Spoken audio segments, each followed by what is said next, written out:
Hey guys, this is the first round of notes for Unit 5 with Altered States of Consciousness. By far one of the most popular units we've got. Everybody is fascinated by sleep and sleep disorders and how they present themselves and why you sleep and all of the different stages you go through and all that. So hopefully you'll find this unit uh, engaging and entertaining as we move through it. So the first part that we're going to tackle today is with sleep stages, and then I'm going to move you into the sleep disorders content. And we're going to try to keep both videos to approximately a 15-minute range for you, so that way you can spend the majority of your time on this stuff, focusing in on the activities that go along with the content. So let's start with what the sleep cycle involves. It's actually a 90-minute setup. So you are going to cycle through, all told, 4 stages, 3 NREM stages. I'll tell you what that means in a bit, and then a REM stage. And so they'll go kind of in a cyclical pattern, and they take up 90 minutes. And so you actually end up having, on average, 4 to 6 sleep cycles a night. And you dream in each sleep cycle too. So, shockingly, to most kids, they're very surprised when I inform them that they have 4 to 6 dreams a night, because most of them think they only have one. And very few of them ever actually even remember that single circumstance. But that's for a conversation for a different day. When you first lie down, what you're going to be in is technically the pre-sleep phase. So we don't consider this to be an NREM stage just yet. You're pretty drowsy, and it's very probable in this stage that you're going to experience some really weird, vivid kinds of sensations that, while odd, can also feel pretty realistic at the same time. We call these experiences when you kind of get startled awake very suddenly as you're just first starting to phase out and fall asleep. We call these sleep starts. If you want to go hardcore technical, we call them hypnagogic sleep starts, which is pretty big mouthful.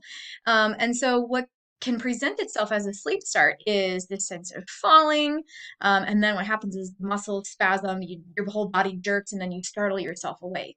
Very common for kids to have those, actually. I've had students share with me that they'll be sitting there reading textbook work on their couch. They start to fade, and then all of a sudden, they're dreaming that they're walking down the sidewalk, and they trip over their own feet, and they're about to face plant, and bam, there they are. They startled themselves awake. That's a sleep start. Other really interesting ways that a sleep start can present itself is hearing your name being called, smelling something burning, smelling some kind of loud noise. And I often reference this with kids in class about how, in many times, when you hear of circumstances of like ghosts or paranormal apparitions visiting people, a lot of times it has a tendency to be when people are first starting to fall asleep. And what ends up happening is it's really just sleep starts that they're experiencing, not, visits from ghosts that are haunting their house per se. So when we get into the official sleep stages, we call them NREM, the first 3. NREM stands for non-rapid eye movement. Okay. So there are 3 of those stages. So let's talk about them in chronological order. Stage 1 is what we would consider to be a transitional stage. So you're not still technically fully asleep yet. This is when you're going to start to disengage from the external world around you, okay? You can very frequently end up having thoughts or images of daily activities that you've gone through from that day. You could call them dreams in a simplistic sense, although true dreaming doesn't really happen until you're in the REM stage. And when you're awakened during stage 1, and usually the first 15 minutes-ish of sleep, you can quickly regain consciousness. So this is where you get that concept of a cat nap, like a very quick one, because you are, able to kind of rest during this time frame. However, it's very easy for you, because you haven't made into later stages of sleep, to wake yourself back up. And so we actually recommend that when you take naps, they go no longer than 15 minutes. 45 minutes is a pretty common nap time. There's nothing wrong if you take a 45-minute nap, although it will be kind of hard for you to wake yourself up. But on average, when I talk to my students and they tell me that they nap, most of them will tell me that they go for like 2 hours. And I have to very sadly inform them that if you go beyond a 45-minute nap, that's a level of indication of how sleep deprived you are. Um, so something to think about for yourselves. Hopefully, though, that is not an issue for you at present. Once we move into NREM stage 2, then we are truly, definitively in sleep. So I would star this for yourself on your notes. This is the true onset of sleep, stage 2. So when you're in stage 1, you're not technically fully asleep, all right? How do you know someone's made it into stage 2? You look at the brain waves, okay? When you are in stage 2, your brain is going to give quick 1 to 2 second bursts of activity called sleep spindles. And this is when brain activity slows pretty considerably. Breathing is going to become really rhythmical. And a fun piece of information for you about this is that this is going to be when your hippocampus, that brain structure we've talked about that's linked to memory, he's going to become pretty active during this stage. We believe that those sleep spindles are actually signals that the hippocampus is sending to push all of the new information you've learned in a day into its further storage components for long-term information, which is pretty fascinating if you think about it. So sleep really truly does serve purpose when it comes to memory. You've heard me say this to you guys in class many times before, but it's important to recognize that the less you sleep, the more that can impact your academic functioning, not simply just because you struggle to stay awake when you're in class, but it's also difficult for you to remember information that's been given to you. So if you sleep better, you might actually perform better scholastically. Some food for thought. Stage 3, NREM 3 is considered deep sleep. Okay, this is going to be, the deepest stage of all. You could have a 15 to 20-minute conversation with somebody when you've been woken up in stage 3, fall back asleep, and then wake up later on in the day and have no memory that you have done this. Stage 3, for example, is where sleepwalking occurs. And if you think about it in that sense, it makes perfect sense for kids to be able to make that connection then. Oh, well, they get up, they walk around in very automatic, very kind of zombie-like fashion. You wake them up and they had no knowledge that they were up and moving around in the first place. When you're in this stage, your heart rate, your blood pressure, your breathing, they're all going to drop to their lowest levels at this time. And a lot of that is because of the brain waves that are active. You've got delta waves going on during this stage, okay? By the end of stage 3, you've gone approximately 70 minutes, okay? Stage 3 is going to start right around that 45-minute frame within the sleep cycle is 90 minutes. So that's why if you take a 45-minute nap, for example, you're hitting these deeper stages of sleep. And so that's why for many of you guys, if you hit that 45-minute point, you wake up, you still feel crazy groggy and you want to roll back over and keep sleeping. Probably because you woke up during stage 3. This is also prominently where most of my students wake up in the morning because of when they go to bed. You guys, as teens, you're biologically wired to not feel fatigue or feel the need to get sleepy until like 11 o'clock at night, which is really challenging for you guys when we're in the school year because obviously y'all have to get up super early and you got to be at school super early. And so it's your circadian rhythm, your body's 24-hour biological regulation of sleeping and waking cycles that does that to you. Adults, we can go to bed way earlier because our circadian rhythms facilitate that. But yours makes you fall asleep later. And so when you couple that with the super early wake up time that many of you guys have to follow during regular school hours, you are putting yourself into a position where you are more likely to wake up during stage 3, which is why in the mornings many of you guys feel super tired. You want to roll back over, you want to hit the snooze button, and why many of you guys feel so sleep deprived as well. So once we've hit that 70 minutes within the sleep stage, NREM 3, we're going to do this funky thing where we start to cycle backward. Okay, so we've kind of made this move up a curve, as it were. We've gone from pre-sleep to stage 1, to stage 2, stage 3. Then what we're going to do is we're going to start coming back down. So we're going to move into stage 2. I'm going to move my camera here so that way it's a little easier for y'all to be able to see that info. Okay, you go back into stage 2, but you never go back into stage 1 unless you get woken up during the night. And most of us, that's pretty common actually. We'll wake up anywhere from 1 to 2 times a night. Obviously, if it's more than that, then you could be diagnosed with insomnia, which many students have shared is the case for them.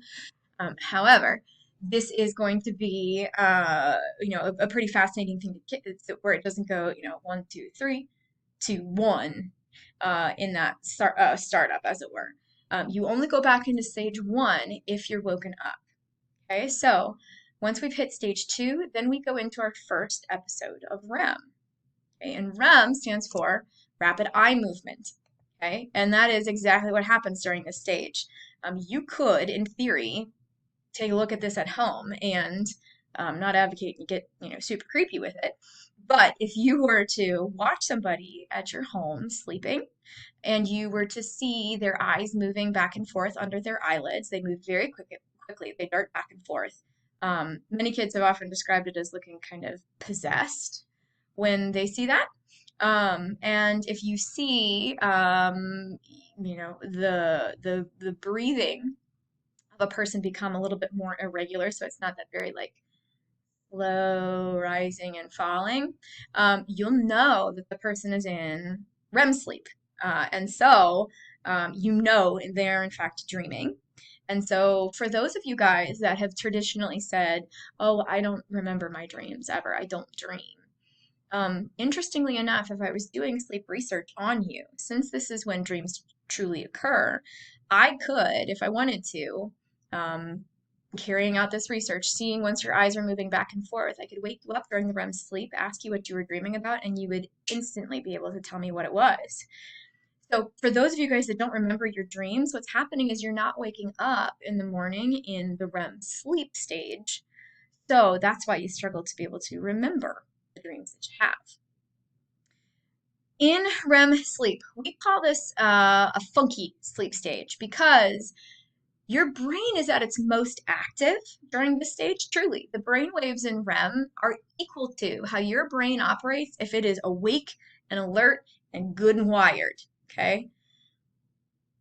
So that seems very strange to kids when you're sleeping and the whole body is not able to move for the most part, because in REM the larger muscles are going to paralyze themselves in your arms and your legs so that way you don't act out your dreams. Because kids always want to know about that. Well, what about sleepwalking? Well, that happens in a different stage, and we'll cover that in a little while with our sleep uh, disorders content. So with REM, we call this paradoxical sleep because the body's major muscles paralyze themselves, but the brain is crazy active. So body's not doing anything. It's totally at rest. The brain is going like a mile a minute. Okay?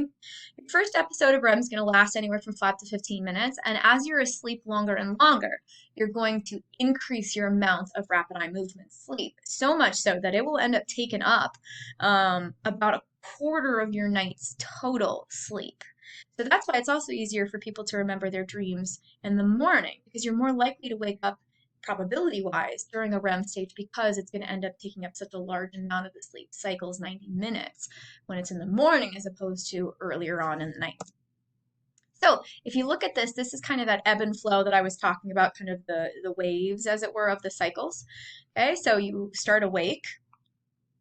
Notice how it skips all the way past REM here, goes down to NREM 1. So this is stage 1, transition, you're fading out.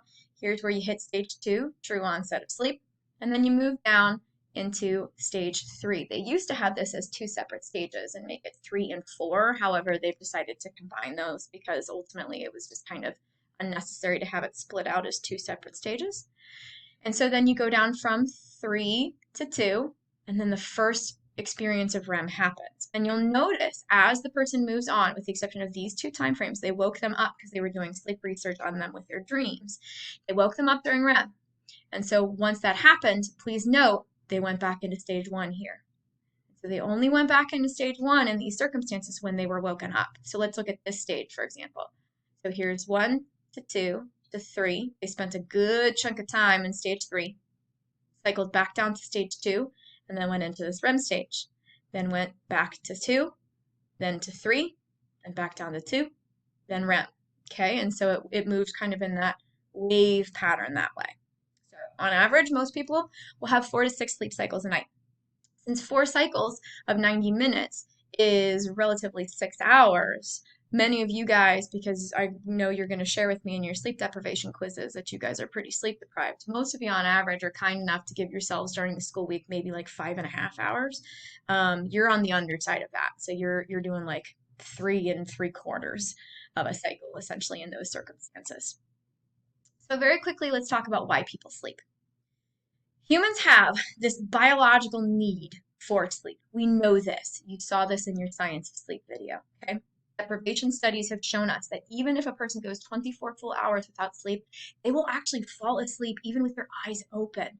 We call them micro sleeps, okay? It'll feel like the person's just kind of space cased and they've got their eyes open, but their brain waves send them into REM sleep. So you know if you're doing studies with them and they've got EEGs, off to the sides of their brain, on their head, they are asleep. Their brain waves indicate as much. Okay, so you can see people have micro sleeps if they fall asleep at the wheel or something like that, and it takes only seconds for people to fall over a yellow line or even off the side of the road. Other things that we know from sleep deprivation is it's a disruption in mood, mental ability. So people who are sleep deprived perform more poorly in academic settings. Reaction time is significantly slowed. Again, we talked about that with driving. Perceptual skills, complex motor skills, all of that factor into not only the driving circumstances, but academics as well. And it is even possible for people to hallucinate and to see things that do not actually exist if they have been sleep deprived. It's also important to recognize the significance of accumulated sleep debt. It can lead to hypertension. Hypertension is essentially a circumstance that creates high blood pressure in a person, and high blood pressure is intimately connected to heightened risk of stroke or heart attack. It's very common, actually. It's one of the most common underlying causes for death for people. It can suppress cancer-fighting immune cells and the immune system's ability to fight infection in general. If you are struggling to maintain adequate sleep, you get sick way easier. So we truly believe that sleep does something in terms of restorative physical purpose for the body to help you ward off infection and sickness. And it can lead to premature aging. I know that you guys have heard me talk about quite a bit the fact that I don't get much sleep because my children just don't sleep terribly well. My daughter didn't sleep through the night until she was 22 months old. And at the time of filming this video, my son is about to turn 15 months and he is currently teething. So he's struggling pretty mightily with being able to stay asleep. And so I'm the one who's up with them every single time they're up. And my husband does too, but the kiddos don't really want him overnight. They seem to only want mommy. And so that means I'm not getting much sleep. And so I haven't uh, had a very decent night's sleep in a really long time, probably about 4 years. And so there's been a significant increase in terms of this premature aging piece down here.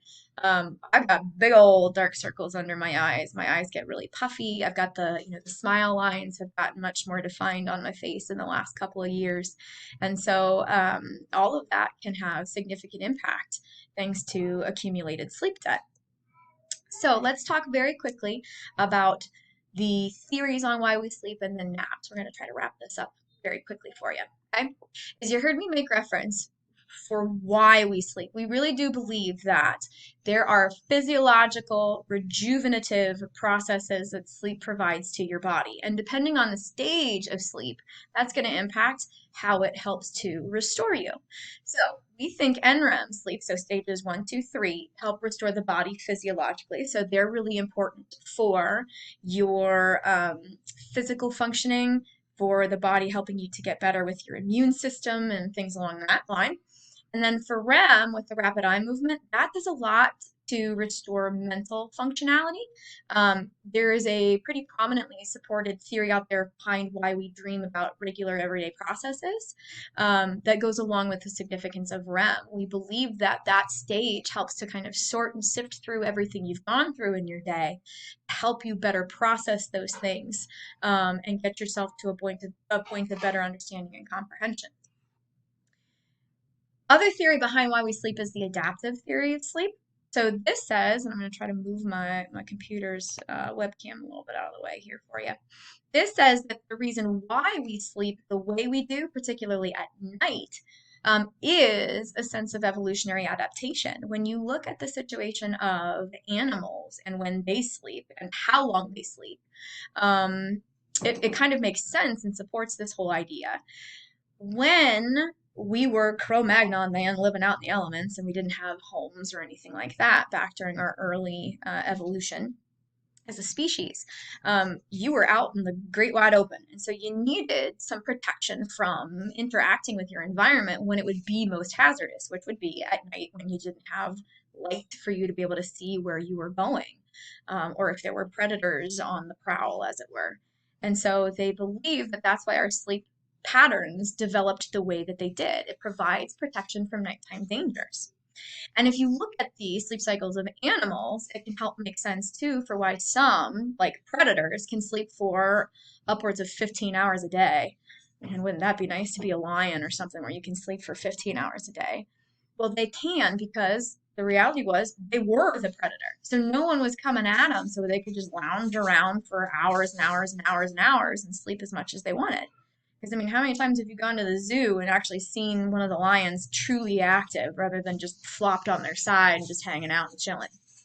When you look at grazing animals, on the other hand, the prey, they sleep in tiny little bursts that can go for, at most, in terms of accumulation, 4 hours a day. And so that's part of their evolutionary process. If they slept for too long, they were very, very likely to get eaten. And so as a result, they don't sleep in very long chunks of time like predators or even humans do. So finally, let's talk about how much sleep we need and how naps can factor into that.